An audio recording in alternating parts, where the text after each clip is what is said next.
咁咧我咧就係嚟柏研啦，咁佢叫我柏研就可以啦。咁我係個社工嚟嘅。我哋中心咧我中心咧係叫做循道衛理優質生命教育中心。叫得自己優質咧，因為我哋想做啲好啲嘅生命教育活動俾大家。咁我老細咧，我總幹事咧就係老師嚟，我係社工。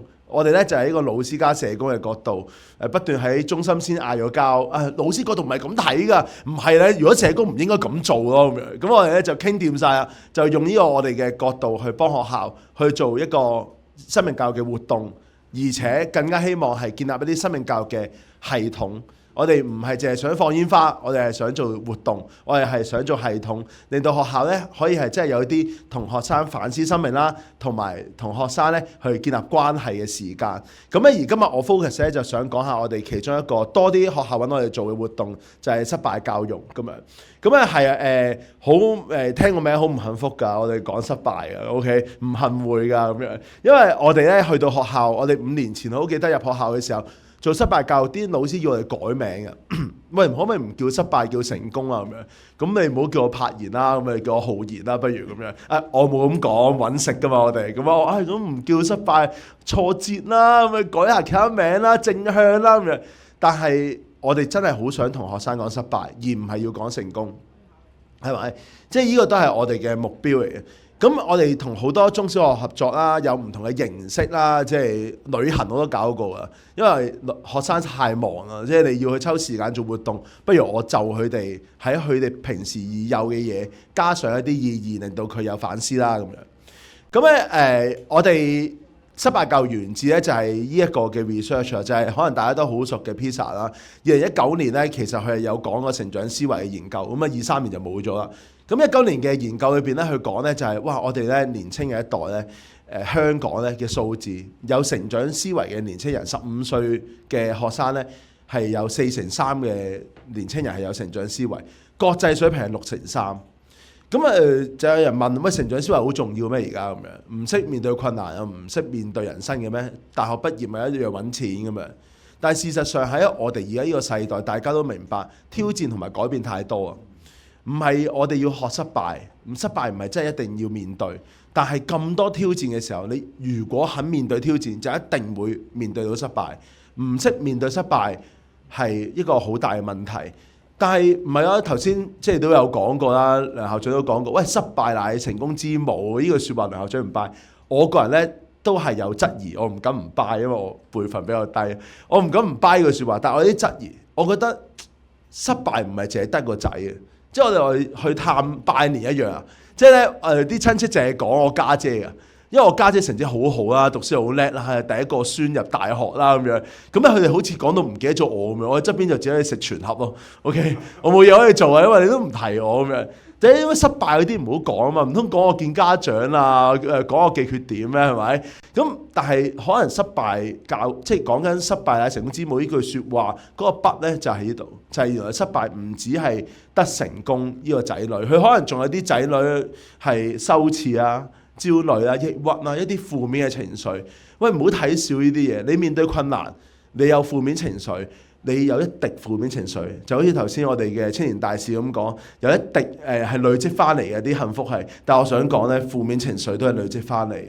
我哋唔識面對失敗，可能我哋都係累積緊呢啲負面情緒。我哋嘅社會太講精英，講完美主義啊，讀書98分，哇好叻喎，98分，但係點解講2分攞唔到嘅？點解要錯埋啲咁少嘅嘢嘅 ？OK， 因為我哋好講完美。我啲學生同我講，我哋做失敗教育嘅時候，佢哋話：唔係啊，阿 Sir， 唔係我接受唔到失敗啊，我媽接受唔到失敗。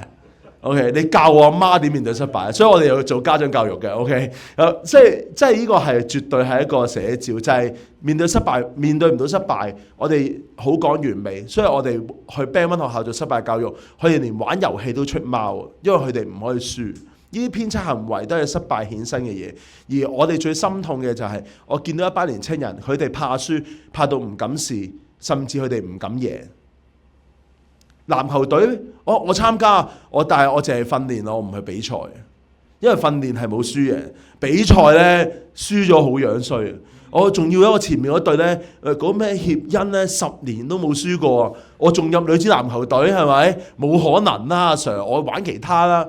可能呢啲係我哋嘅寫照，唔敢輸，怕輸到唔敢贏。點面對失敗咧？我哋嘅教育咧，我哋講失敗教育，今日可能好俾唔到好多例子大家。但係咧，我哋講失敗教育唔係要學生，喂嗱，而家你而家經歷下失敗先，你啊垃圾，你啊好差咁話佢，唔係。我哋經歷失敗咧，平時夠噶，唔使我哋做。我哋做嘅係俾個時間佢哋討論咩叫失敗，佢哋去定義失敗。呢個係我哋想去做嘅嘢。呢30個咧係我哋高中學生咧，佢哋話俾我哋聽，呢啲係佢哋覺得失敗嘅嘢。而呢啲失敗嘅標籤咧，就會喺活動裏邊，我哋會貼喺佢身上邊。咁咧，呢個係其中一個活動啦，當然係舉個例啦。咁而佢哋呢啲標籤貼咗之後咧，我哋就會叫佢分類，咩叫失敗，咩叫不是失敗。從中佢哋要定義究竟點樣睇失敗或者唔係失敗。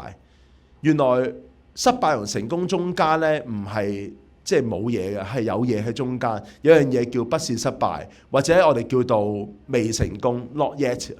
我哋同學生分享嘅就係，或者同家長老師分享嘅就係，我哋要接納 not yet 嘅概念。呢個都係芬蘭做失敗教育嘅時候最多時候提及嘅嘢。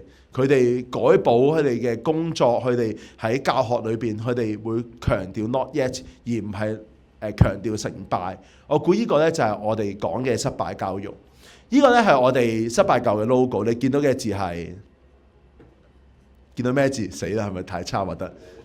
我字唔係，但係我見到多謝我嘅，見到失敗 OK， 失敗調轉睇你見到咩 ？OK， 見到成功 OK， 睇清楚啲。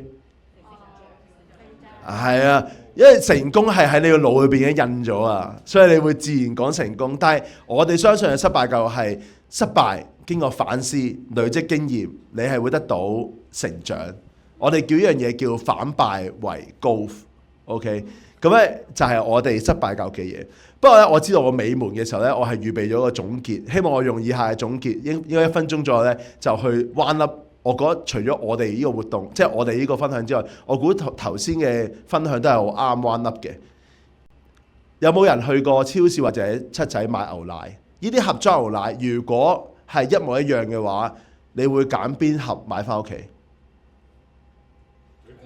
最平唔係一模一樣，啲價錢都一樣嘅。最耐咩啊？最耐做咩啊？有效期最耐嗰日點解啊？因為呢盒奶最有價值，係咪？因為嗰盒奶最有價值，所以你會揀佢翻屋企啊嘛，係咪？唔通我揀盒過咗期咩？係咪？咁啊唔會，我會攞未過期、最耐過期嗰日。但係如果呢個情況發生喺屋企咧，你會飲就快過期嗰盒啊，定係你會飲最耐未過期嗰日盒啊？就快過期嗰日啊？點解啊？因為你珍惜每一盒，你唔想浪費啊。OK， 我哋做青年工作，我哋每一個都係做青年工作，不論老師社工。我估我哋呢一代做青年工作需要嘅嘢就係頭先青年大使老一分享得好好。我哋可能要多啲嘅空間，我哋多啲嘅時間，做啲乜呢？我哋就係做陪伴，同埋我諗做青年工作最重要嘅就係屋企嗰盒奶。我哋唔想浪費，我哋珍惜關愛每一個年青人。而要對抗嘅咩？就係呢個社會，我哋講價值，講能力，而忽略咗每個人嘅重要性。我估呢個就係青年工作。多謝你哋抽空參加今日活動，多謝你哋。